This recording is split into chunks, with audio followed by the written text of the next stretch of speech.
오늘은 우리 교회 설립 제29주년 및 추수감사절 주일 예배로 하나님께 영광을 돌립니다. 올해는 코로나19로 인해서 듣도 보도 못한 올해 유행한 말이 있었죠. 대면 예배, 비대면 예배. 예전엔 듣도 보도 못한 말인데 어쨌든 대면 예배, 비대면 예배 하면서 예배를 드리다가 벌써 한 해의 마지막 부분에 지금 우리가 와 있습니다. 간절히 원하기는 하나님께서 속히 강력한 역사를 통해 코로나 바이러스를 완전히 제거해 주셔서 모든 성도들이 속히 마음 놓고 예배를 드릴 수 있도록 그런 대면 예배를 드리는 날이 오기를 축원합니다. 아멘. 제가 이렇게 말씀을 드린 이유는 얼마 전에 제가 새벽 예배를 드리다가 계속 고민하던 거, 목사님들 고민하는 거 올해 있거든요. 그것이 뭐냐면 대면 예배, 비대면 예배 이 부분에 대해서 어떻게 할 거냐. 그래서 지금 서로 갑론을박이 벌어지고 있습니다. 자, 그런 속에서 하나님은 뭘 더 원하실까? 이런 생각을 하다가 어떤 말씀을 읽는데 그 말씀 속에서 딱 하나님 저한테는 응답을 주시더라고요. 이 말씀을 들으시면서 웃는 분도 계시겠지만 저한테는 참 되게 중요한 말씀이었어요. 자, 같이 한번 읽어보려고 하는데 고린도전서 13장 12절 같이 읽습니다.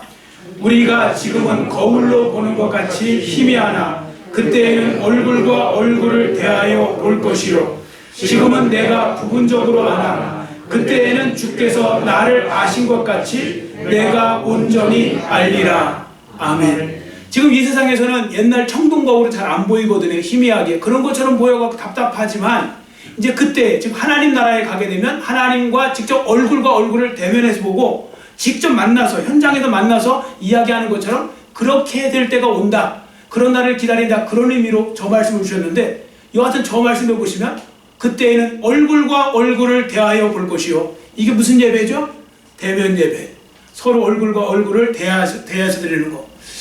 하나님이 더 원하시는 것은 이 대면 예배겠다. 이런 생각을 해보는데 부모와 자녀들도 멀리 떨어져 있어서 어쨌든 거리상 어쩔 수 없으면 요즘에는 이제 영상통화도 하고 그러지만 영상통화할 때마다 더 느끼는 건 뭘까요? 만나보는 거잖아요. 직접 만나서 손도 잡아보고 그러는 것처럼. 여하튼 제가 그때부터 더 열심히 기도하는 것이 하나님 속히 코로나를 물리쳐 주셔서 온 성도들이 한 자리에 모여 마음껏 대면 예배를 드리게 해달라고 기도를 하고 있습니다. 여러분들도 그 일을 위해서 열심히 기도해 주기를 축원합니다. 아멘. 자, 이제 오늘 주신 말씀을 통해 하나님께서 우리에게 주시고자 하는 영적인 메시지가 무엇인지를 살펴보겠습니다. 자, 먼저 본문의 상황을 말씀드리면 자, 11절을 보세요. 예수님께서 예루살렘으로 가실 때라고 기록하고 있는데 이때는요 굉장히 중요한 때입니다. 어디서부터 지금 어디로 가고 있느냐? 예수님이 북쪽 갈릴리 지역에서 남쪽 예루살렘으로 지금 가고 있는데 이게 마지막 예루살렘 방문이에요. 예수님의. 왜냐하면 예수님이 이때 예루살렘에 가시면 5일 뒤에 십자가에 달려 죽으세요. 그렇기 때문에 예수님은 자기가 죽을 거라시고 갈릴리 지역에서 지금 예루살렘으로 아주 비장한 각오를 갖고 비장한 심정을 갖고 그 심정을 가지고 지금 예루살렘으로 발길을 옮기고 있는 것입니다. 자, 바로 그때 이제 예루살렘 이제 오기 전에 사마리아 경계 지역 쪽으로 왔을 때 예수님께서 한 마을에 들어가셨는데 나병 환자 10명이 나타나서 예수님께 자기들을 불쌍히 여겨달라고 외쳤습니다. 13절 말씀을 같이 읽겠습니다. 13절 같이 읽습니다. 소리를 높여 이르되 예수 선생님이여 우리를 불쌍히 여기소서 하거늘. 아멘. 자, 그리고 12절 끝부분을 보세요. 그들이 멀리 섰다고 그랬죠. 그들이 멀리 선 이유는 뭐냐면 여러분들도 아시다시피 나병이 있죠. 문둥병이라고 하는 이 나병은 옛날에는 그 성경 당시에 보면 이게 하나님의 저주받은 병이라고 했거든요. 하나님의 저주받은 병. 그리고 부정한 병이라고 해요. 부정한 병. 나병은 문둥병은 부정한 병. 그래서 반드시 마을에서 격리되어야 되고 사람들에게서 격리가 되어야 되는 병입니다. 만약에 사람들 앞에 나병 환자가 나타나잖아요. 그럼 돌로 쳐서 죽여도 그 사람은 죄가 없어요. 왜냐면 율법에 아예 격리되게 했고 나병 환자들은요 저 멀리서 사람이 올 때 자기가 나병인지 아닌지 모를 수도 있잖아요. 그러면요 자기 입술을 가리면서 나는 부정하다 부정하다 막 소리를 쳐야 돼요. 만약에 그렇게 하지 않아서 만약에 일반 사람들이 나병 환자랑 접촉하면 그 나병 환자는 또 죽어도 할 말이 없어요. 하여튼 그런 상황이 있었습니다. 자, 그러니까 나병 환자 입장에서 한번 생각해 보세요. 얼마나 괴롭고 외롭고 힘든 일이겠습니까?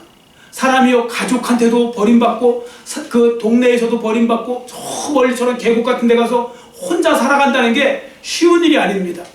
그래서 오늘 본문에 보시면요, 나병 환자들이 유대인 9명에 사마리아인이 섞여 있어요. 보통 같으면 정말 말도 안 되는 이야기거든요. 완전히 그 유대인들이 얼마나 사마리아인 싫어하는데요, 얼마나 무시하는데요. 그런데 왜 같이 있느냐면 그 유대인 나병 환자도 사회에서는 다 지금 무시당하고 격리당해야 되니까, 그러니까 다 사람들이 동병상련이라고 서로 그 병든 처지에 있는 사람들이 서로 병든 사람 하듯이 자기들끼리 위로하면서 그렇게 살고 있었던 겁니다. 그러다가 예수님 소식을 듣고 이제 그들이 이렇게 나타난 거죠. 여하튼 오늘 뭐 보면요, 올해 이제 코로나 때문에 많은 분들이 힘들어 하시잖아요. 자, 그런 속에서 코로나 블루라는 병도 생겨났습니다. 신종병입니다. 이게 우울증 비슷한 건데요, 거기에 원인 중에 하나가 바로 뭐냐면 내가 만나고 싶은 사람을 제대로 만나지 못하고, 뭔가 그동안에 자유했던 것이 뭔가 제약이 되고, 뭐 계속 마스크 쓰고 있어야 되고, 뭐 이런 부분들에서 오는 그런 병입니다. 어떻게 마음의 병인데요. 자, 그런 것이 이제 큰 이제 역할을 하겠죠. 또 만나도요, 얼굴 반밖에 못 보잖아요. 저도 벌써 10개월 정도 여전에 그 마스크 쓰고만 봐갖고요, 어느 날 갑자기 이제 마스크를 다 벗고 하면 되게 이상할 것 같아요. 뭐 얼굴 눈밖에 안 보이는 거예요, 눈밖에. 그래서 여러분들이 항상 웃지 않으면요 심각해져요. 그래서 항상 웃고 있어야 돼요. 그런데도 참 신기한 건 이 눈 갖고도 다 이렇게 또 그 사람들의 어떤 그런 표정이 다 나타난다는 게 참 재밌는 것 같습니다. 여하튼 본문에 보시면 10명의 나병 환자들이 예수님을 찾아왔는데 그들은 정말로 목숨까지 걸고 나왔던 겁니다. 그 이유가 뭔가 하면 그들은요, 이미 예수님께서 나병 환자를 고치셨다는 소식을 들었을 거예요. 그래서 자기들도 가면 예수님께서 자기들을 거절하지 않으시고 나병 환자를 고쳐주실 수 있다, 그 확신을 갖고 나타난 겁니다. 안 그러면요, 멀리 섰다고 해도 예수님이 귀로 들릴 정도로 소리를 질렀으면 동네에 굉장히 가까이 온 거거든요. 그러면 이 사람들은 잘못하면 죽을 수도 있는 거예요. 그런데도 죽을 각오로 나타난 거예요, 예수님 앞에. 자, 예수님은 그래서 그들의 요청을 어떻게 하셨습니까? 들어주셨죠. 14절 말씀을 우리 한번 같이 읽겠습니다. 본문 14절 같이 읽습니다. 보시고 이르시되 가서 제사장들에게 너희 몸을 보이라 하셨더니 그들이 가다가 깨끗함을 받은지라. 아멘. 여러분 기억하시기 바랍니다. 예수님께서는요, 예수님을 향해 나와서 겸손한 마음으로 불쌍히 여겨달라고 하는 사람은 절대로 거절하는 법이 없으세요. 잘 들으세요. 예수님은요, 이건 정말 중요한 거예요. 여러분과 저에게도. 여러분이 하나님 앞에 나갈 때 불쌍히 여겨달라, 긍휼히 여겨달라 그러면서 겸손하게 나가잖아요. 하나님은 절대로 그런 분을 거절하는 법이 없으세요. 교만한 마음으로, 건방진 마음으로, 방자한 마음으로 나오면 예수님은 거절하셔도요, 불쌍히 여겨달라고 나오시면 다 불쌍히 여기세요. 왜냐하면 예수님은 불쌍히 여기시는 분이시기 때문에. 무리를 불쌍히 여기셨다는 말씀이 복음서에 얼마나 많이 나오는지 모릅니다. 여러분도 기도하실 때 나를 불쌍히 여겨주세요, 나를 긍휼히 여겨주세요, 그런 기도 많이 하시기를 축원합니다. 아멘. 그렇게 나가면 하나님께서요 거절하지 않으세요. 자, 이제 14절 말씀을 다시 한번 보세요. 예수님이 뭐라고 하셨냐면 가서 제사장들에게 그의 몸을 보이라고 했습니다. 왜 그런가 하면요, 여러분 또 한 가지 참고로 아셔야 될 것은 모든 다른 병 같은 건요 의사들이 진단을 해요. 의사들이 당연히 병을 진단하겠죠. 낫는지 안 낫는지 판단하는데 이 나병은요 반드시 제사장이 판단하게 되어 있어요, 의사가 아니라. 그래서 제사장에게 나병의 몸을 보이고 제사장이 딱 나았다고 판정을 하면 가서 7일 동안 정결 예식을 하고 그때 다 끝난 다음에 그 사회로 복귀를 할 수가 있는 것입니다. 그래서 예수님께서 가서 제사장들에게 너희 몸을 보이라고 한 것은요, 그들의 병을 고쳐주시겠다는 그런 의미가 들어있는 겁니다. 자, 그런데 여기서 아셔야 될 것 또 한 가지는, 자, 예수님이 이 말씀을 하셨을 때 나병 환자들의 병이 나았습니까? 안 나았습니까? 오늘 본문 읽으시면 안 나았어요. 잘 보세요. 나았다는 말이 없어요. 이 말씀하실 때 하나도 안 나았어요. 그냥 나병 그대로예요. 가다가 나았죠. 잘 보세요. 거기서 가다가 나았다고 그랬죠. 가다가 깨끗함을 입은지라. 나병은 이제 막 몸이 막 흉측하게 되니까 그게 이제 깨끗하게 되었다는 말이 나았다는 말인데요. 자, 보세요. 예수님은 말로만 선포하신 거예요. 말씀으로만. 근데 그 말씀을 듣고요, 유대인들은 선택해야 돼요. 이제 나병 환자들은 이 말씀 그대로 순종할 거냐, 아니면 불순종할 거냐. 말도 안 돼. 어제 하나도 안 낫네 하면서. 왜냐면 제사장한테 가는 것도 위험한 일이거든요. 아니, 낫지도 않고 가서 제사장한테 가서 했는데, 아니, 어느 정도는 좀 나아서 가면 제사장이 이해를 하겠지만, 나병 환자가 그대로 그 몸 상태로 와갖고 저 낫는지 봐주세요 이러면 어떻게 되겠습니까? 그래서 그들은 그걸 선택할 거냐, 아니 불순종할 거냐, 이 선택의 기로에 있었는데, 다행히도요, 믿음이 있어서 다 가보기로 한 거예요. 그리고 제사장한테 지금 가고 있는 거예요. 근데 신기한 건요, 가다가 보니까 나았어요. 할렐루야. 가다가 보니까요, 깨끗함을 받게 되었다는 거예요. 여러분, 주님 앞에 나와서 이렇게 겸손히 행하여 자기를 불쌍히 여겨달라고 간절히 구하고, 그러면 또 예수님이 그렇게 불쌍히 여기시면요, 문제가 해결되어지고 또 기도의 응답도 받고 그렇게 되는 것입니다. 기적의 주인공도 바로 거기서 나타나는 것입니다. 여러분, 기적을, 오늘날도 마찬가지입니다. 기적을 체험하고 싶다면 여러분들이 해야 될 일은 무엇인가 하면, 하나님 앞에 말씀드린 불쌍히 여겨달라고 하셔야 돼요. 긍휼히 여겨달라고. 그리고 또 한 가지는 뭐냐면, 하나님이 말씀을 통해 주시잖아요. 그럼 그 말씀 그대로 순종해보는 거예요. 이럴 때 아멘을 하셔야 되는데, 순종을 하셔야 돼요. 순종. 무조건 순종하는 거예요. 무조건 순종하잖아요. 왜냐면 환경이 안 바뀌었잖아요. 그런데도 순종하면요, 거기서 기적이 나요.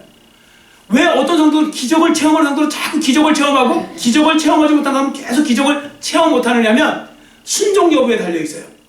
많은 사람들은 꼭 이렇게 말해요. 하나님, 환경을 변화시켜주세요. 순종하겠습니다. 근데 주님은 거꾸로 말씀하세요. 내 말에 먼저 순종해. 환경을 변화시켜줄게. 그래서 어려운 거예요. 우리가 주님 말씀대로 순종하는 게 쉽지가 않아요. 왜 쉽지가 않으냐?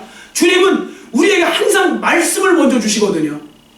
목회자를 통해 여러분 성경을 읽으실 때, 기도할 때 여러분들 양심으로 말씀을 주시거든요. 그 말씀을 주실 때 그 말씀을 붙잡고 순종하면 그때부터 기적이 일어나요. 근데 많은 분들은 마음이 약하시고 믿음이 약해서 그걸 못해요. 불안해서 못하고, 무서워서 못하고, 잘못하면 큰일 날까봐 못하고, 순종하기를 못해요. 그래서 왜 그런가 했더니 주님께서는요, 우리의 믿음 훈련을 자꾸 시키시는 거예요. 그런 것을 통해서 믿음 훈련을. 자, 보세요. 이 사람들 다 주님 말씀대로 순종했더니 응답을 받았죠. 그래서 병에서 다 나음을 받았습니다. 10명이. 자, 그런데 안타깝게도 문제가 여기서 시작됩니다.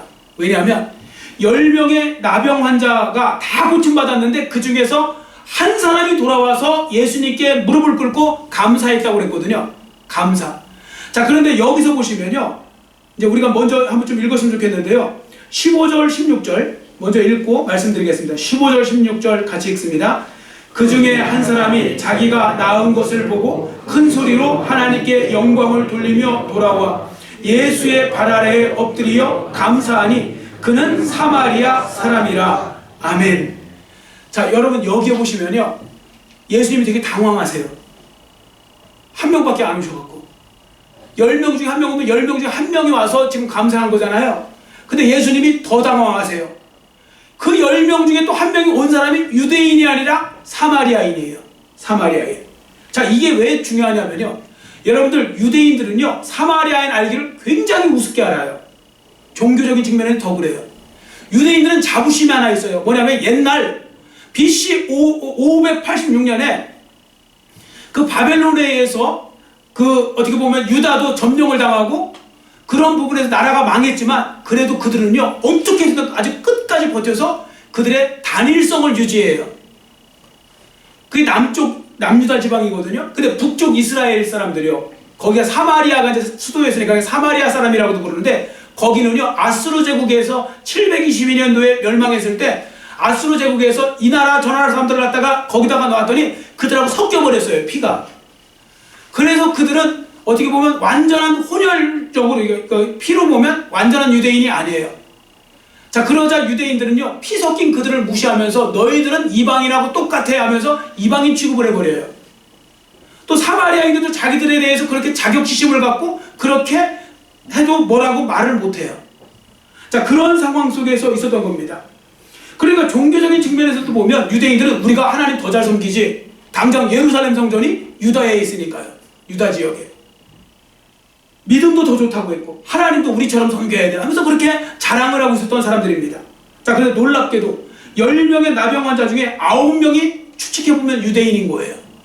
한 명만 온 사람이 그 사람이 사마리아인이다, 이 말을 원문으로 들어가서 보면요, 사마리아인은 한 명이었고 유대인이 9명이었다는 뜻도 돼요. 자, 그래서 결국은 어떻게 됩니까? 예수님 보시고 기가 막힌 것이, 어떻게 그 유대인은 한 명도 안 보이고 이 사마리아인이 와서 감사할 수 있느냐, 그 부분입니다. 자, 우리는 본문에서 예수님이 유대인들의 그러한 태도를 보시고 실망하신 것을 찾아볼 수 있습니다. 17절 말씀 우리 한번 같이 큰 소리로 읽겠습니다. 본문 17절 같이 읽습니다. 예수께서 대답하여 이르시되 10사람이 다 깨끗함을 받지 아니하였느냐? 그 9은 어디 있느냐? 아멘. 여러분 어떠세요? 이 말씀 예수님이 즐거운 마음으로 하신 것처럼 느껴지십니까? 혹시 그런 분이 계시다면 제가 초긍정적인 분으로 인정해 드리겠습니다. 아닙니다. 예수님은 이걸 기쁜 마음으로 말씀하신 것이 아닙니다. 오히려 서글픈 심정으로 예수님은 말씀하신 겁니다. 본문을 자세히 들여다보면 예수님은 특히 예수님 자신에게 감사하지 않은 것보다도 하나님께 영광 돌리지 않는 그 유대인들을 보면서 예수님은 서글픈 마음을 표시하고 서운한 마음을 표시한 겁니다. 자기보다도 거기 보지 않습니까? 어떻게 한 사람만 하나님께 영광을 돌리고 9명은 어디 갔느냐? 이런 말은 하나님께 영광을 돌리지 않는 그 모습을 보고 예수님께서 이렇게 말씀하신 겁니다. 여러분, 이렇게 감사가 중요한 겁니다. 감사 생활을 어떻게 하느냐에 따라서 예수님의 마음을 탄식하게도 만들 수 있고요, 예수님의 마음을 기쁘시게도 만들 수 있는 것입니다. 자, 그러면 왜 9명의 유대인들은 감사하지 못했을까요?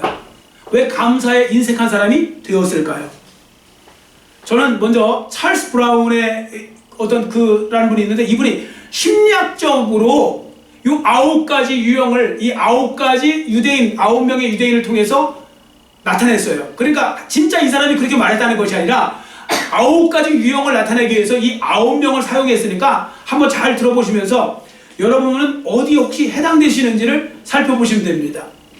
자, 여기 감사하지 않은 9명의 유대인, 나병 환자 유대인, 고침받은 나병 환자 유대인을 통해서 말씀을 드려보겠습니다. 첫 번째 사람은 정말로 내 병이 나은 것인지 확인부터 해보려는 마음이 있었다는 겁니다.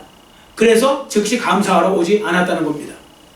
자, 두 번째 유대인은요, 두 번째 사람은 지금 내가 병이 나은 것은 일단 인정하겠는데 혹시 재발할지 모르니까 좀 더 기다려보겠다. 혹시 후유증 생길지도 모르니까 기다려보겠다. 그러다가 감사하러 오지 않았다는 겁니다. 그런 마음에, 자, 세 번째 유대인은 예수님은 뭐 천천히 찾아뵈면 되지, 뭐 급한 것도 아닌데 지금 내가 저기 나병 생활 하느냐고 저 바깥에 있더니 제대로 목욕도 못하고 그래서 옷도 좀 갈아입고 목욕도 좀 하고 좀 쉬었다가 뭐 천천히 하지 하면서 그 즉시 예수님께 감사하러 오지 않았다. 이제 그렇게 보고요. 자, 네 번째 유대인은 지금 곰곰이 생각해 보니까 이거 원래 나병 아니었던 거 아니야? 이거 오진한 것 같아. 이게 나병 아닌 것 같아. 이 나병이면 이렇게 낫을 리가 없어. 뭐 이런 식으로 하면서 나병이 아니었다고 생각하는, 이제 그런 식으로 부정하는 쪽에서 있다 보니 감사할 수 없겠죠. 자, 다섯 번째 사람은요, 나는 다 나은 것이 아니라 아마 부분적으로 나은 것일지도 몰라. 지금 겉에는 나았지만 속에는 아직도 그 나병균이 그 있을지도 몰라. 뭐 이런 식으로 해서 아직은 뭐 감사할 때가 아닌 것 같아. 이런 식으로 넘어갔다는 겁니다. 자, 여섯 번째 사람은 뭐 지금 어차피 나병 낫는지 안 낫는지 제사장이 판단하는 거니까 뭐 제사장에게 낫으면 제사장에게 감사하면 되겠지 하면서 제사장에게만 감사하려고 했기 때문에 예수님께 나오지 않았다. 이렇게 이제 그런 심리를 이야기하고요. 자, 일곱 번째 사람이 있습니다. 뭐 예수님께서 뭐 애쓰신 것도 없는데 하나도, 무슨 뭐 손을 들어서 나한테 안수해 주신 것도 아니고, 무슨 약을 발라 주신 것도 아니고, 주사를 놔 주신 것도 아니고, 뭐 아무것도 한 일 없고 그냥 제사장에 가서 몸 보이라고 하셨는데 뭐 대단한 거 하신 것도 아닌데 뭘 감사할까? 이런 생각이 들어서 감사를 하지 않는다는 것입니다. 자, 여덟 번째 사람은 이 정도는 유대인의 스승 정도면 다 할 수 있는 거야. 예수님 그 당시에 스승이라고 불렸거든요. 랍비. 뭐 이 정도면 다 할 수 있는 거지. 여러분 그런 태도로 가지면 어떻게 감사하겠습니까? 그러니까 별거 아닌 걸로, 나병 고친 걸 아무것도 아닌 걸로 여기면서 그냥 넘기는 겁니다. 9번째 사람이 제일 앞걸입니다. 사실 예수님 말씀하시기도 전에 벌써 이 나병은 스스로 낫고 있었는지 몰라. 그런데 하필 예수님이 딱 기가 막히게 딱 나을 타이밍에 말씀하시는지도 몰라. 자, 이러면 감사할 일이 있습니까? 없습니까? 감사할 일 없잖아요. 이런 식으로. 우리 뭐 그러잖아요. 기도 응답 딱 하면 세상 사람들이 우리 비아냥거리면서 하는 얘기 뭔지 아세요? 아이고 그거 딱 되려니까 그때 되고 기도하다가 그때 됐겠죠. 뭐 될 때까지 기도하면 되겠네요. 뭐 이런 식으로 막 조롱하듯이 이야기하는 거 있잖아요. 딱 되고, 그리고 또 성도들 중에서도요. 뭔가 됐잖아요. 응답이 됐는데도 이게 원래 되려고 했으니까 된 거지. 내가 마침 그때 기도했나? 뭐 이제 이런 식으로 보는 분들이 있으세요. 그런데 그 윌리엄 템플 같은 주교는 그 유명한 말을 했지 않습니까? 뭐라고 했냐면, 그런데 신기한 건 기도하면 우연도 많이 생긴다고. 기도하면. 빗대서 이야기한 겁니다. 어떤 사람이 기도응답 우연 아니냐고 했더니 그런데 뭐 그건 나 다른 건 모르겠는데 기도하면 우연이 많이 생기니까 기도 많이 하라고 그랬대요. 여러분, 감사할 상황에서 감사하지 못하는 상황이 이렇게 자꾸 벌어질 수 있는 거예요. 잘못 해석하면. 자, 그러면 여러분은 어떠십니까? 혹시 지금 말씀드린 이 9가지 중에 혹시 여러분들 속해 있는 거 혹시 없으십니까? 여러분, 본문 말씀을 통해 우리가 한 가지 깨닫게 되는 바가 있습니다. 10명 중 한 사람만이 돌아와서 예수님께 감사했다는 것은 그만큼 감사하는 사람이 적다는 뜻이라는 겁니다. 그만큼 감사하는 사람이 적다. 이것을 우리 삶에 적용해 보면 10번의 은혜를 받았는데도 한 번 감사하기 힘든 그런 성도들이 많다. 감사에 인색한 성도들이 많다. 그런 의미가 될 수 있는 것입니다. 세월이 가고 예수님이 오실 날이 가까우면 나타나는 어떻게 보면 마지막 말세의 현상이 하나 있습니다. 현상 중에 하나가 있는데 그걸 좀 우리가 읽어보려고 하거든요. 자, 앞에 보시고 디모데후서 3장 1절 2절 말씀 앞에 보시고 같이 읽습니다. 너는 이것을 알라. 말세에 고통하는 때가 이르러 사람들이 자기를 사랑하며 돈을 사랑하며 자랑하며 교만하며 비방하며 부모를 거역하며 감사하지 아니하며 거룩하지 아니하며. 아멘. 자, 말세에 갈수록 어떤 현상이 생기냐면 저 밑에서 두 번째 줄에 보면 감사하지 아니하며, 감사가 점점 인색해진다. 감사하지 않는 세상이 온다. 그런 세상이 되어버리고 있죠. 지금도 많은 사람들이요, 주신 것에 대해서는 감사할 줄 모르고 당연한 줄 여기고 그러는 분들이 많습니다. 여러분들도 누군가에게 어떤 호의를 베풀어 주셨는데 그 사람이 감사하지 않으면 뭐 기분 언짢으시잖아요. 근데 서로가 서로에게 그렇게 점점 감사하지 않는 상황으로 가고, 특히 하나님을 향해서도 감사가 자꾸 인색해지는 그런 시대로 간다는 겁니다. 사랑도 식어지고요. 자, 그러니까 여러분 한번 잘 보세요. 우리가 이제 감사를 잘해야 되지 않겠습니까? 근데 왜 자꾸 감사를 못할까요? 조금 전에 말씀드렸던 찰스 브라운의 경우를 말씀드렸지만, 기존 신자들, 특히 신앙생활 오래 하신 분들을 위해서는 한 가지 더 말씀 제가 추가로 드리고 싶습니다. 그게 바로 뭐냐면 이거예요. 한번 저를 따르시기 바랍니다. 타성에 젖은 성도는 감사하기 어렵다. 아멘. 타성에 젖은 성도는 감사하기 어렵다. 뭐 또 매너리즘에 빠진 성도는 감사하기 어렵다. 여러분, 유대인들은요, 사마리아인에 비하면 신앙적 유산을 비교할 수 없이 많이 갖고 있는 사람이고요, 그들은 정말 축복받은 사람입니다. 자, 그런 사람들이 오늘 유대인들을 보면 오늘날 신앙 연륜이 좀 많은 사람들이라고 볼 수도 있습니다. 아니면 또 더 나가서 중직자들이라고도 볼 수 있습니다. 자, 그런데 본문에 기록된 바리새인을 보세요. 그들은 감사하는데 매우 인색한 사람이 되었죠. 오히려 사마리아인들보다도 더 감사하지 못했죠. 제가 이 말씀을 드린 이유가 있습니다. 저도 잘 생각해보면 신앙생활하던 초창기가 훨씬 더 진솔하게 감사를 많이 하지 않았나, 그런 생각을 해보게 됩니다. 물론 감사헌금의 액수나 이런 건 더 커졌겠죠. 지금이 당연히 더 많이 하겠죠. 그러나 본문에서 말하는 건 감사헌금의 액수를 말하는 게 아닙니다. 자, 여러분들 본문에 감사했다, 16절에 보면 감사했다고 했을 때 감사했다는 말은 기쁨과 감격으로 충만해서 감사했다. 그런 의미입니다. 진실한 감사. 신앙생활 오래 하시는 분들이 유익도 많습니다.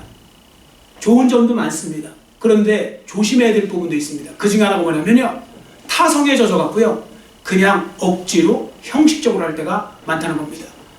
아, 오늘 또 추수감사절 왔네. 그래, 뭐 추수감사절 왔으면 가서 예배드리고 헌금은 이 정도 하면 되겠지? 뭐 이런 식으로 저런 식으로 하면서 감사한 마음으로 하는 게 아니고 그냥 매번 패턴이 똑같은 뭔가 일상생활의 반복처럼 그렇게 한다는 것입니다. 그런데요, 오히려 교회에 처음 들어온 사람이 은혜 받았어요. 그리고 한참 신앙에 재밌어요. 그 사람들은 달라요.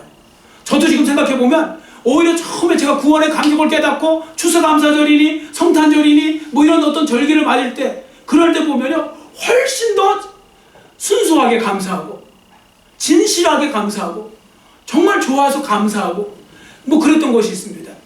구원의 감격이 있으니까 그게 되죠. 여러분들 오늘 보세요.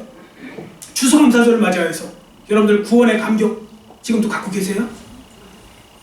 갖고 계신 분들만 아멘으로 대답하시기 바랍니다.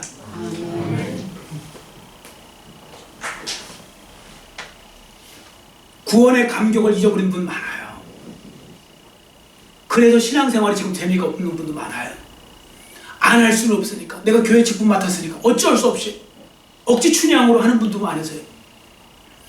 진실한 감사가 안 나오는 거예요. 마치 본문에 나온 유대인처럼 되는 거예요. 그런 일이 없도록 우리가 조심하셔야 됩니다. 요한계시록에 보면요, 너희 처음 사랑을 회복하라는 주님의 말씀이 있습니다. 에베소 교회를 향해서 말씀하십니다. 너의 처음 사랑을 회복하라. 그래서 제가 그 말씀을 딱 떠오르더라고요. 이 말씀을 준비하는데, 그러면서 너의 처음 감사를 회복하라. 처음 했던 그 감사, 진짜 우러나와서 하는 감사, 억지 춘향으로 하는 거 말고, 그냥 하는 어떤 형식적으로 하는 거 말고 진실한 마음으로 감사하는 그런 사람이 되라. 그런 감사를 회복하라. 주님이 저한테 그렇게 말씀하시는 것 같았습니다. 여러분, 우리가 진실로 처음 감사를 회복하기를 축원합니다. 여러분과 저의 마음속에 감사로 차고 넘치기를 원합니다. 생각해보면 감사할 거 많잖아요. 어떤 분은 말씀하시기를, 뭐 지금 우리나라도 뭐 코로나 때문에 올해 힘들어 죽고 경제적으로도 힘들어 죽겠고 이래저래 힘들어 죽겠는데 뭐가 이렇게 감사할 일이 많습니까? 하지만요, 잘 생각해보면 여러분, 우리나라에 살고 있는 것 자체가 굉장히 사실 감사할 일인 거죠. 여러분, 미국을 보세요. 미국 세계 최강대국인데, 그래서 그냥 막 코로나 확진자도 뭐 그 세계 최강이잖아요. 하루에 15만 명씩 17만 명씩 확진자가 생기고요. 그럼 어떤 분은 미국은 땅덩어리 갖고 사람이 많아서 그런데 사람 우리나라 6배 많은 거예요. 우리나라보다. 거기는 3억 좀 넘어요. 3억 3천 정도밖에 안 돼요. 우리나라 5천만 넘고. 그래서 6배 많은데 우리나라 확진자 지금 200명 난리 났다고 하는데 거기는 하루에 15만 명, 17만 명씩 생겨요. 6배면 2, 60이 1200명씩 생겨야 정상인데 우리 정도 되는데 15만 명, 17만 명. 그 사람들은요, 우리 지금 200명대 떨어지면요, 다 아마 종식 선언할 거예요. 아마 낫다고. 그 정도면. 어쨌든 중요한 것은요, 그런 속에서 하루에 60만 명이요 확진자가 생겨요. 매일 뽑기 하듯이 뽑히는 거예요. 지구상에서 60만 명 뽑힐 때 여러분 지금까지 안 뽑히고 계신 거예요. 10년 동안, 아니 10개월 동안 지금. 여러분, 그런 모든 부분에서 생각해보면 다 감사한 일 아닙니까? 생각하기 나름인 거예요. 어떤 분은요, 정말 지금 막 사회생활이 제약되니까 그런 상황에서 더 가족이 돈독해지신 분들도 계세요. 가족들하고 있다 보니까 더 싸우신 분도 있지만 가족들하고 더 돈독해지신 분도 있고, 더 성경이나 이런 말씀도 더 보게 되고 이러면서 더 유익을 얻는 분도 있어요. 우리 자꾸 잃은 것을 생각하는데 하나님 주신 것을 잘 생각해 보면요, 감사가 넘치지 않을 수가 없는 것입니다. 그래서 어떤 교회의 표어 보니까 너무 마음에 들어서 제가 한번 인용해 보려고요. 그 교회 표어가 이거예요. 한번 저를 따라해 주세요. 감사천국, 불만제로. 예, 교회 표어가 감사천국, 불만제로. 여러분, 개인의 표어로 삼으시었으면 좋겠습니다. 감사로 충만하고 불만이 없는 그런 삶. 우리가 가만히 보면 감사에 대해서 너무 많이 잃은 것 같아요. 그래서 하나님에 대한 감사, 이웃에 대한 감사, 가족에 대한 감사. 우리 자꾸 없는 것, 마음에 안 드는 것만 갖고 우리는 불평하고 불만하고 그랬지만 잘 생각해보면 우리는 감사 제목을 너무 많이 갖고 있는 거죠. 우리가 이 부분에 대해서 감사를 회복했으면 좋겠고요. 그래서 예수님을 믿는 성도들이 아무 생각 없이 짓는 죄가 세 가지가 있대요. 그러니까 아무 생각 없으면 쉽게 짓는 죄 세 가지가 있대요. 첫 번째는 원망하는 죄, 두 번째는 교만죄, 세 번째는 감사하지 않는 죄. 예를 들어서 여러분이 내가 지금 신앙생활하고 잘하고 있는데 왜 나한테 하나님은 복을 안 주시는가? 뭐 이런 식으로 하면 이게 원망죄. 그리고 또 한 가지는 아유 내가 믿음이 좋다고 여기면서 다른 사람 평가하기 바쁘고 나는 돌아볼 생각 안 하고 나는 괜찮고 다른 사람을 막 평가하는 그러면 교만죄. 그리고 감사할 일 있을 때 감사하지 않으면 감사하지 않는 죄. 여러분 감사하지 않는 것도 죄가 된다는 것을 기억하실 필요가 있습니다. 골로새서 3장 15절은 그래서 이렇게 말씀합니다. 자, 앞에 보시고 같이 또 읽습니다. 그리스도의 평강이 너희 마음을 주장하게 하라. 너희는 평강을 위하여 한 몸으로 부르심을 받았나니 너희는 또한 감사하는 자가 되라. 아멘.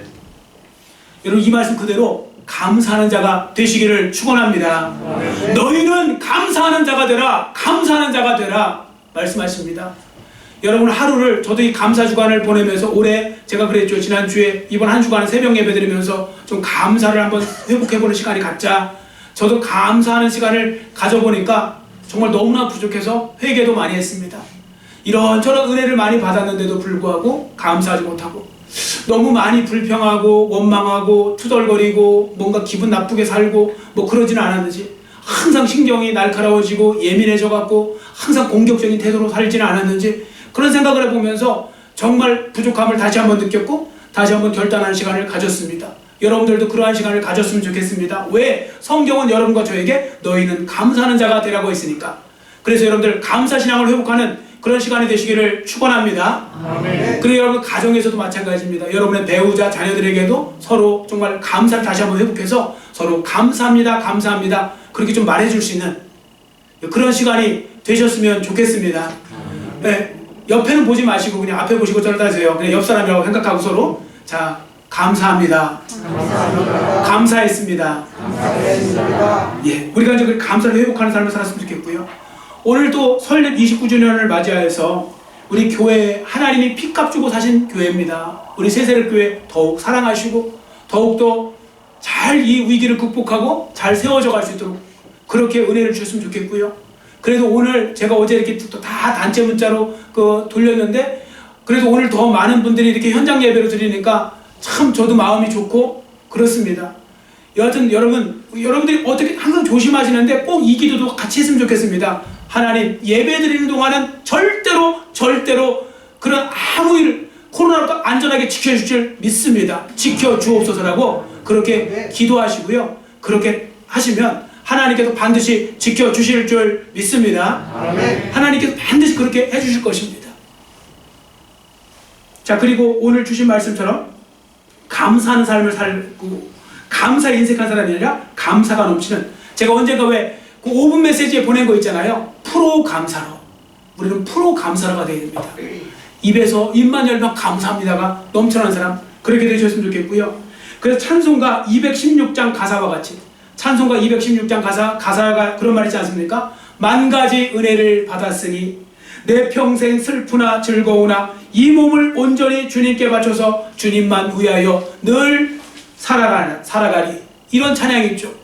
제가 이번에 봤는데 이 찬양이 너무너무 마음의 은혜가 되더라고요. 같이 한번 불러볼까요? 그냥 저 따라서 만 가지 은혜를 우리 한번 불러보겠습니다. 만 가지 은혜를 받았으니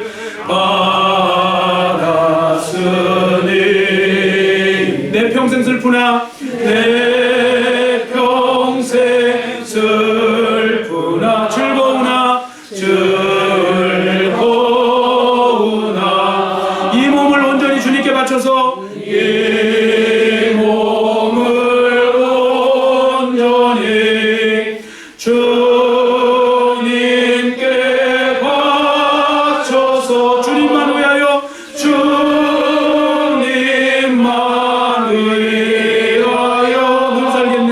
늘 살겠네 되시기를 간절히 빌고 원합니다. 아멘. 기도하겠습니다. 사랑의 하나님 아버지 감사합니다. 오늘 교회 설립 29주년 및 추수감사절을 통하여 다시 한번 주님의 은혜에 감사할 수 있는 시간을 갖게 해주시니 감사합니다. 하나님 아버지 만 가지 은혜를 받았는데도 우리는 감사에 인색한 사람으로 살았습니다. 감사가 충만한 사람이 되게 하시고 프로 감사라가 되게 하시고 또한 오늘 교회 설립 29주년을 맞이하여 우리 교회를 지금까지 지켜주신 인도하신 하나님 앞에 감사를 드립니다. 앞으로도 주님께서 이곳까지 인도하셨사오니 앞으로도 주장하여 주시고 인도하셔서 이 위기를 잘 극복할 뿐 아니라 더 나아가서 더 힘차게 전진하고 그리고 더 하나님의 뜻을 이루어가며 부흥하는 교회로 세워져 갈 수 있도록 하나님께서 복의 복을 더하여 주시옵소서. 또한 추수감사절을 맞이하여 더욱더 감사하는 자가 되기를 원하오니 하나님이 원하시는 너희는 감사하는 자가 되라고 하셨사오니 그 말씀 그대로 순종하며 살아가는 하나님의 자녀들 모두 되게 하여 주시옵소서. 감사드리오며 예수님의 이름으로 간절히 축복하오며 기도드렸사옵나이다.